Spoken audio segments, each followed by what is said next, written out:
एक तफरीही बहरी जहाज समंदर में हादसे का शिकार हो गया। जहाज पर एक मियां बीवी का जोड़ा भी सवार था। लाइफ बोट की तरफ जाने के बाद उन्हें एहसास हुआ कि उसमें सिर्फ एक शख्स की गुंजाइश बाकी है।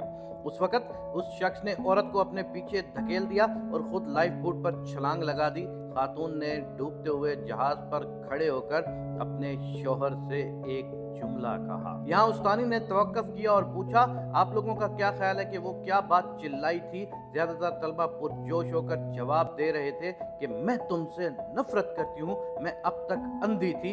ये बात उस औरत ने कही होगी। अब उस्तानी ने एक लड़के को देखा जो उस तमाम तर किस्से के दौरान खामोश रहा। उस्तानी ने उसे जवाब देने के लिए कहा और उसने जवाब दिया, उस्तानी साहिबा, मुझे यकीन है कि वो चीखी होगी कि हमारे बच्चे का ख्याल रखना। उस्तानी ने हैरानगी से पूछा कि तुमने ये कहानी क्या पहले सुनी हुई है? लड़के ने सर हिलाया, नहीं, लेकिन ये बात मेरी माँ ने मेरे वालिद को बीमारी से मरने से पहले कही थी। उस्तानी ने अफसोस करते हुए जवाब दिया कि बिल्कुल बेटा, तुमने सही कहा है। तफरी बहरी जहाज डूब गया। वो शख्स बाखैरियत घर पहुंच गया और अपनी बेटी को तन तनहा ही पाला। उस शख्स की मौत के कई साल बाद उनकी बेटी को अपना सामान साफ करते हुए वालिद की एक डायरी मिली। उस डायरी से ये राज आश्कार हुआ कि जब उसके वालिदैन तफरी जहाज पर गए थे तो माँ को पहले ही एक लाइलाज बीमारी की तशखीस हो चुकी थी। इस नाजुक लम्हे में बाप जिंदा बच जाने के वाहिद मौके से फायदा उठाकर भाग निकला।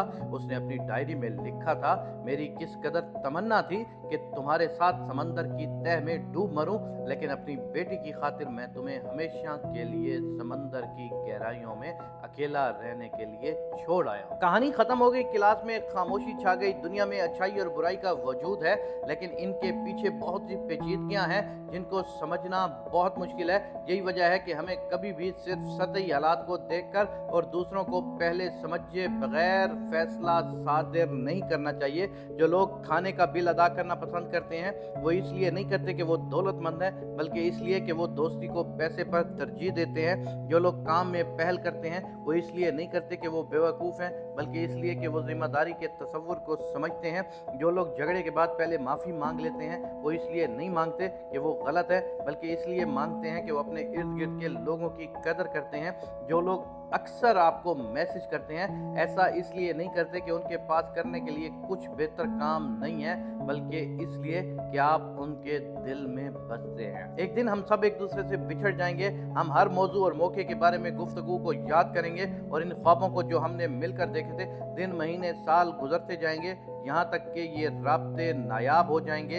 एक दिन हमारे बच्चे हमारी तस्वीरें देखेंगे और पूछेंगे कि ये कौन लोग हैं, और हम पोशीदा आंसुओं के साथ मुस्कुराएंगे क्योंकि एक मजबूत लफ्ज़ दिल को छू लेता है और हम कहेंगे ये वही थे जिनके साथ हमने अपनी ज़िंदगी के बेहतरीन दिन गुजारे थे। दोस्तों, जाते जाते हमेशा की तरह ही एक बात आपसे ज़रूर करूँगा कि अगर कभी भी आपको कोई वाक़या, कहानी या मेरी बात अच्छी लगे तो ज़रूर उसको दोस्तों के साथ शेयर कीजिएगा। यकीन कीजिए कि इसमें आपका बमुश्किल एक लम्हा सर्फ होगा, लेकिन हो सकता है इस एक लम्हे की उठाई हुई तकलीफ से आपकी वो शेयर करदा तहरीर और लोगों के लिए सबक आमोज़ साबित हो।